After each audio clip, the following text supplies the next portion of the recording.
8-bit. Can you believe it? 1994, the Sega Master System. Same year, Game Gear, back to the Master System, Game Gear again. Game Gear, Master System, Mega Drive, Genesis, Master System, Game Gear, Headgear, Master System, Spectacular, a conversion of the 16-bit Sega Classic that arrived very late in the Master System's life. This Gary Priest port flew under my radar for many years. Unsurprisingly, there wasn't much of a market for titles on this dated kit outside of Brazil and parts of Europe at this point, but if I had known about the Game Gear version, I'd have definitely picked it up, as I was always a fan of the blurry little battery drainer. US Gold published this. Oh yikes, US Gold, Britain's Brown. I'm still not convinced that this company wasn't formed to elaborately smear America in some way, not that they need much help looking awful these days. Probe, another name that reeks of quality. Gary Priest redrew the majority of the graphics for the smaller resolution and fewer colors available on these 8-bit platforms. It's arguably his best work. If the Mega Drive or Genesis was unobtainable for whatever reason, this would have been a worthy substitute.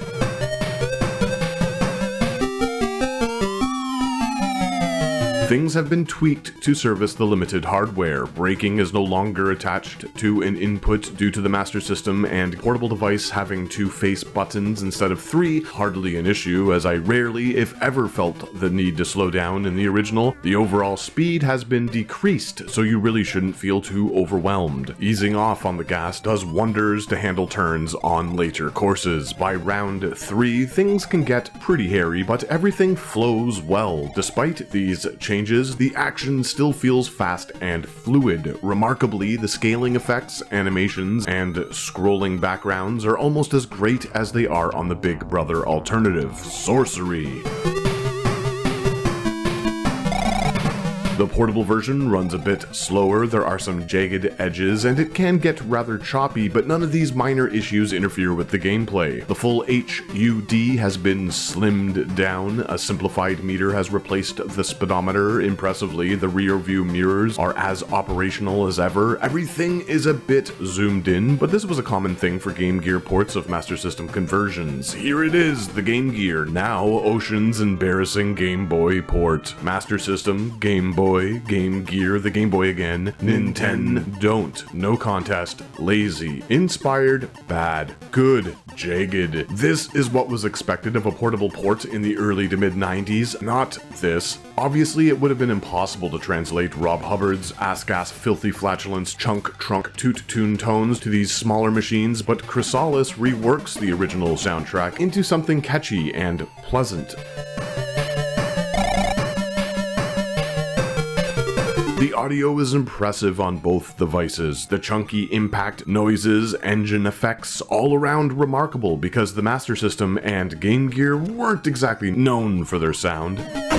5 courses, 5 levels, each with longer stretches of road that get increasingly more challenging as the player advances. Place in the top 3, earn cash to buy new rides in order to keep up with the pack. This time, the bike shop opens automatically after every race instead of having to manually select it from a clunky menu screen. Those who have mastered the original won't find anything unique here outside of the novelty of playing a competent 8-bit port. The beats are familiar with recognizable courses and characters. On the Master System, the alternating 2-player mode is still a thing, but the portable alternative can only be experienced solo. Yet, here it is, still present in the options menu, player B on the Game Gear version. Clearly, these are very similar under the hood. It's a port of the original Road Rash on the Mega Drive Genesis, so it's more about racing with far less combat compared to the sequels. Cops are programmed differently. Instead of putting up a fight, they box your biker out. Basically, they try to get you to stop by slowing down in your path.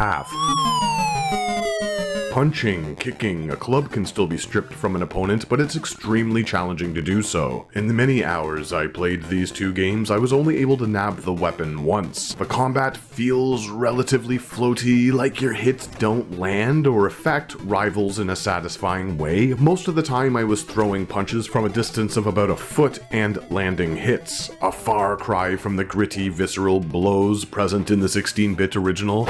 Booting a biker is now programmed to the up and action buttons instead of down and action. A slight change, whatever.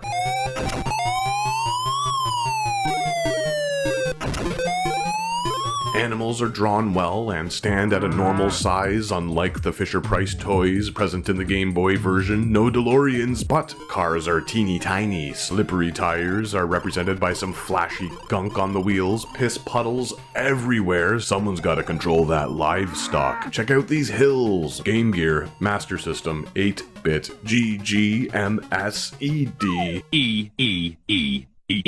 Tons of options, password features, a music player. Either one of these is a good alternative if the 16-bit original isn't available. The Master System and Game Gear, impressive when it comes to fast-paced scaling racers. Check out these backgrounds, a true beaut. Next time on this channel, more Road Rash, so stay tuned.